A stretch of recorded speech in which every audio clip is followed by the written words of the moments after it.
ये तस्वीर देखें, ये डीपीओ अहमद मोहिउद्दीन चकवाल हैं और ये काम ऐसे कर रहे हैं जैसे रेस्क्यू 1122 वाले वर्कर्स काम कर रहे होते हैं या साइट पे कोई स्पाई काम कर रहा होता है पुलिस का आम सा। लेकिन ये एसएसपी हैं और इस टाइम डीपीओ तैनात हैं चकवाल के अंदर।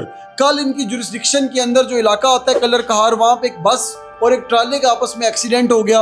वहाँ कई लोग जख्मी हो गए, कुछ लोग बस के अंदर ही फंस गए, कई लोगों की टांगें कट गई और कई लोगों की टांगें वहीं पर टूट गई, वो हिल भी नहीं पा रहे थे। इनके इलाका जुरिस्डिक्शन के अंदर आता है, ये रेस्क्यू 1122 के साथ वहाँ पहुंचे हैं। इन्होंने इंतजार नहीं किया कोई और हेल्प आएगी, बल्कि एक आम सिपाही की तरह, एक आम वर्कर की तरह लोगों की वहाँ पे मदद करना शुरू कर दी है, लोगों को वहाँ से निकालना शुरू कर दिया है। वहाँ ये ऑफिसर एसएसपी है, डीपीओ चकवाल है, पूरे पाकिस्तान का ऑलमोस्ट हीरो है। ये एक आम वर्कर की तरह, रेस्क्यू 1122 के वर्कर की तरह काम कर रहा है। अब सर समझ आइए कि अल्लाह ताला ने इस बंदे को इतनी इज्जत क्यों दी हुई है। एक मीडिया एंकर पर्सन है सैयद मुजम्मिल, वो फरमा रहे थे जी कि आजकल के पुलिस ऑफिसर्स जो है उनको कंटेंट क्रिएटर बनने का बड़ा शौक है। वो लाइव आते हैं, एक मां जी को पास बिठाते हैं, एक दो ऑफिसर्स को मुअत्तल करते हैं। उनको देखा देखी पूरे पंजाब के और पूरे पाकिस्तान के ऑफिसर्स को कंटेंट क्रिएटर बनने का शौक चढ़ गया है। सर वो बेसिकली उनका जो इशारा था वो इनकी तरफ ही था। सर नुकसानात तो आपने बता दिए थे अपनी वीडियो में, कुछ फायदे मैं बता देता हूँ अगर आपकी समझ में आ जाए। सर इस मुल्क का जो जस्टिस सिस्टम है आपको भी पता है कि वो आइडियल नहीं है,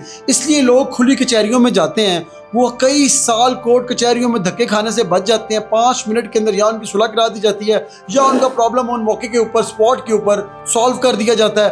आपने एक माँ जी की एग्जाम्पल दी कि माँ को बिठा के उसका मसला हल करके हीरो बन गए हैं, तो सर आप देखें उस माँ के बाद कई माँ और कई बूढ़े बाप उनकी खुली कचहरियों में और उनके दफ्तर में पहुंचे हैं और कई पुलिस अफसरान के पास गए हैं कि हमारी औलाद हमें तंग करती है या हमारे हमसाये तंग करते हैं, हमें जो है वो इंसाफ दिया जाए। और सर उनको देखा देखी कई पुलिस अफसरान ने और उन्होंने भी उनको मौके पे इंसाफ दिया है। अब बताएं वो बूढ़े माँ बाप कोर्ट कचहरियों में तो इस टाइम धक्के खाते हुए अच्छे ना लगते, लेकिन सर शायद आप ये बात ना समझ पाएं क्योंकि आपको एक फ़ोन कॉल के ऊपर ही इंसाफ मिल जाता है।